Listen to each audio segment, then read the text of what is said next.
هشتا پرلمان کردستان کارانه بوده و شش فراکسیون داخواز کاراکرین را گهاند که پار دهات حکومت کود دست حزبان دایا بزفریت بانکین حکومت و دو برجواندی ولاتیان دا بهم ازاختن. فراکسیون تفگرا گوران دبیجید دوید پولیس نیف دولتی تفلی زفراندن آوان پارا بکن جبو در بازبون روشانهای هرم کردستانه.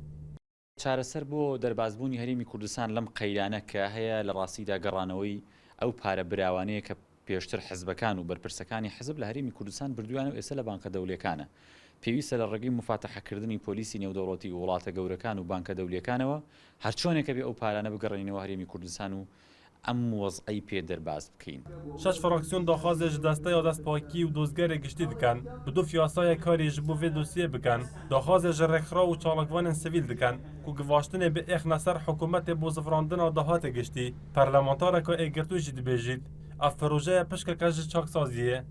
دیارە کێشەکە لەوایە کە هاوڵاتیان هەمیشە بە ئاستێکی بەرپرسانە مامەڵەیان لەگەڵ دەسەڵاتەکانی لۆکاڵێکی خۆیان ناکردووە بەڵام گرفتەکە لەوایە ئێستا هاوڵاتیان بە گومانن لەوەی کە پارە هەیە و پێیان نادرێت وەگەرنا ئەگەر پارە نەبێت ئەوانیش بە بەرپرسانە مامەڵە ئەکەن و بێدەنگ ئەبن لە دۆخەکە هەروەکو چۆن لە قۆناغەکانی ڕابردووە زۆر قۆناغی قورستریشیان بەڕێ کردووە.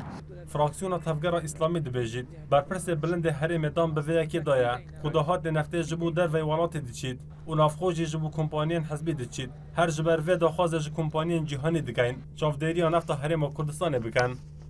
ئێستا ڕاستە نرخی نەوت هاتوۆتە خوارەوە بەڵام دوو بەرپرسی باڵا کە پێشتر سەرۆشی کابینە بووە هیچیان بەڕێز پارێزگاری کەرکووکە دوو بەرپرسی باڵای حکومی و حیزبی دان بۆ دادەنێن کەوا پارەیەکی خەیاڵاوی لەلایەن بەرپرسانی حیزبیەوە ڕەوانەی دەرەوەی وڵات کراوە. لە 12 جوتمەها ساڵا چووی ڕێگریی ji سەرۆکê پەرلەمانê Herêma Kurdistanê hate girtin ji ber vê yekê jî pەrleman ji kar hatiye êxistin lê çend careka fraksiyonên cuda cuda daxuyanî ji bo çaksaziyê perve kirîne. Eyas Abdullah NRT Hewlêr